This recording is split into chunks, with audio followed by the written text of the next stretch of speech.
안면신경마비를 치료할 때 한방에서는 어떤 부분을 개선시키를 목적으로 방향을 어떻게 잡고 있는 건가요? 예, 먼저 저와 상담을 나누시고 이제 상담이 끝날 때쯤에 환자분들이 항상 물어보는 것들이 있습니다. 어떤 점이냐면 그럼 원장님 한의원만 꾸준하게 다니면 좋아지는 건가요? 라고 여쭤봅니다. 사실은 이 부분에서 많은 분들이 오해를 갖고 있습니다. 이제 한의학적인 치료와 그리고 한의학적인 치료를 통해서 완치가 가능한가? 아니면 어떤 조금이라도 후유증이 남을 수 있을 것인가? 아니면 치료 과정에서 오로지 한의학적으로만 치료를 할 수 있을 것인가? 이런 궁금증이 섞여 있는 질문인데요. 제가 꼭 말씀드리고 싶은 점은 양방에서 스테로이드 계통 약을 치료받으시면서 동시에 한의원에서 치료를 받으시길 적극적으로 권해드립니다. 이 말은 어떤 의미냐면요. 한의학에서 치료 방식과 치료 방향은 병원에서 치료하시는 내용과는 엄연하게 구별됩니다. 그렇기 때문에 중첩되지 않는 치료 내용이고요. 각각의 치료 영역과 치료 방향이 있기 때문에 한의원에서 받는 한의학의 치료 방향은 내가 발생한 안면신경마비가 어떻게 회복되는가, 거기에서 내 몸이 스스로 이 상처난 신경이 회복될 수 있는 환경을 조성하는 데 집중하는 것이 한의학 치료 방식이고요. 그리고 신경에 생겨난 염증을 일단 가라앉히는 데 도움이 되는 것들은 이제 양의학에서 사용하는 스테로이드 계통 약입니다. 그렇기 때문에 이 한의학의 치료 방식은 내가 상처난 곳이 스스로 회복될 수 있도록 환경을 조성하는 치료고요. 그리고 양방병원에서 치료하는 것들은 나타난 신경의 염증을 일단 가라앉히는 스테로이드 계통의 치료이기 때문에 그걸 동시에 치료하는 것이 가장 현명하고 효과적인 치료입니다. 네, 그렇다면 이렇게 안면신경 마비 증상은 빠른 치료가 동반되는 게 굉장히 중요하다고도 얘기하고 방금 이야기를 해주신 것처럼 이렇게 한방과 양방을 병행해서 치료하는 게 효과적이라고 했는데 그렇다면 이렇게 병행해서 치료할 경우에는 이 회복 단계를 좀 더 앞당길 수 있는 건가요? 예. 병행했을 때 보다 효과적으로 앞당기는 좀 더 효과적인 결과가 나타난 논문들이 있습니다. 이 중국에서 11개 의료기관을 통해서 약 800여 명의 환자를 대상으로 조사를 하였습니다. 먼저 치료 기간은 일주에 4회씩 총 5주 동안, 그래서 20회 정도의 치료 기간을 잡았고요. 그리고 이 800여 명의 환자에게는 기본적으로 스테로이드 계통 먹는 약, 경구약을 복용을 시켰습니다. 그리고 반은 침 치료를 하지 않았으며 반은 침 치료를 병행하였습니다. 물론 이제 침 치료라는 거는 침 치료, 약침 치료, 한약 치료, 뜸 치료 여러 가지를 병행한 이제 한의학 치료의 통칭의 의미로서 침 치료 말씀을 드립니다. 이렇게 이제 800명을 400명씩 나누어서 치료를 했는데요.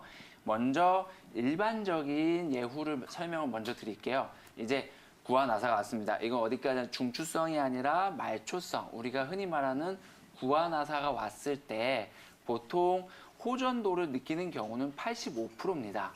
그리고 70%의 환자분들은 거의 완치가 됩니다. 나머지 30%에서 15% 정도는 약간의 이제 경미한 후유증을 남기게 되고요. 나머지 15% 정도가 이제 근육의 위약, 그러니까 근육의 힘이 떨어져 버린 다시 돌아올 수 없게끔 힘이 떨어지거나 아니면 구축, 당겨진 짧아진 상태로 계속 남아있는 그런 좀 격심한 후유증을 경험하게 됩니다. 요걸 바탕으로 다시 이제 논문으로 돌아와서 설명을 해드리면 이 400명 비교를 했을 때 침 치료를 병행을 했었던 이 환자군에서 91%가 후유증을 남지 않고 100% 좋아졌습니다. 그러니까 환자 본인은 증상이 남아있지 않습니다라고 설명해 주신 환자분들이 91%였고요. 그리고 침치료를 하지 않은 400명의 환자분들에서는 71%만이 자신이 다 나았다고 했습니다.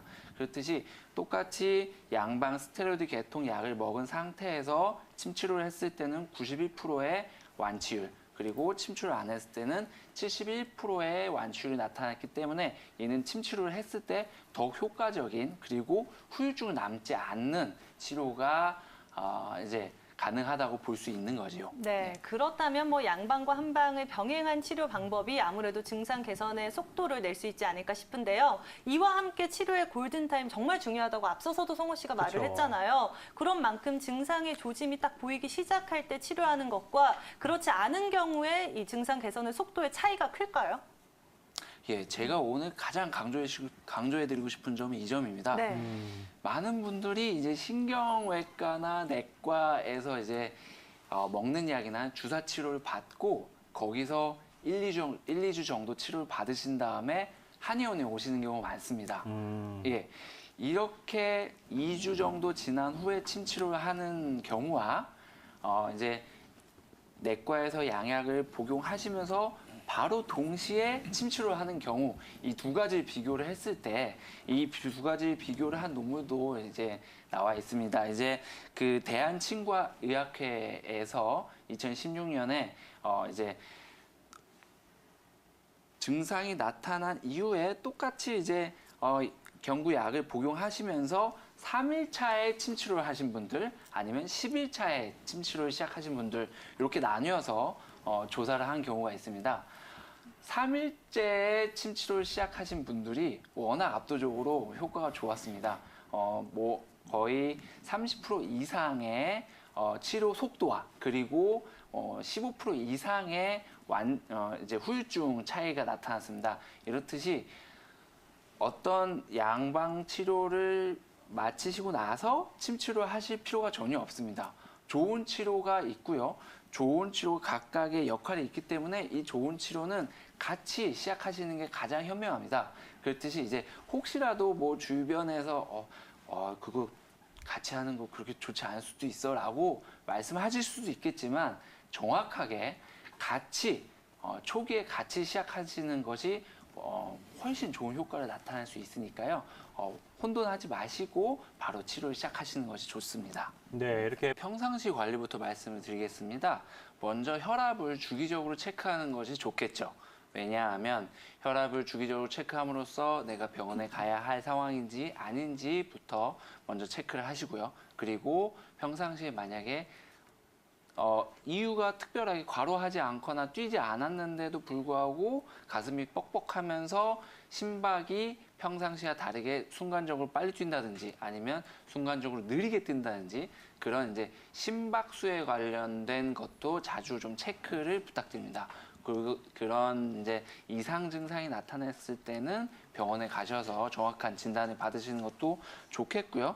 그리고 이러한 좀 더 크리티컬한 증상 말고 이제 평상시에 가슴이 특별한 이유 없이 조금씩 답답하다 이럴 때는 대부분 야식을 좀 자주 드시는 분들이 많습니다. 야식을 드시게 되면 자면서도 소화를 해야 되기 때문에 대부분 이 횡격막 쪽이 많이 긴장되어 있는 경우가 많고요. 그리고 복부에 가스가 많을수록 횡격막 쪽을 자꾸 압박을 하면서 가슴이 답답한 경우가 많습니다.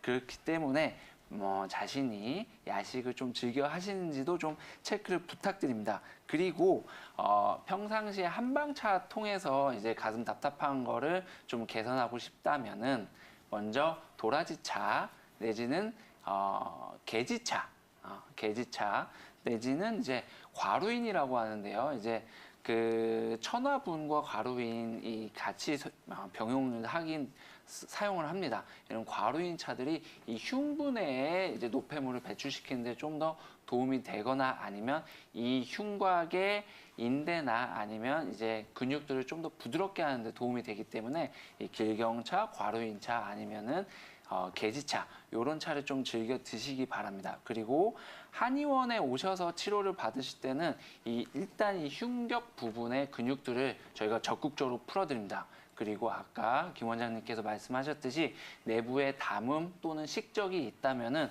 그걸 적극적으로 노폐물을 배출시키는 한약 치료를 통해서 보다 효과적으로 그리고 후유증이 남지 않는 치료를 하실 수 있습니다.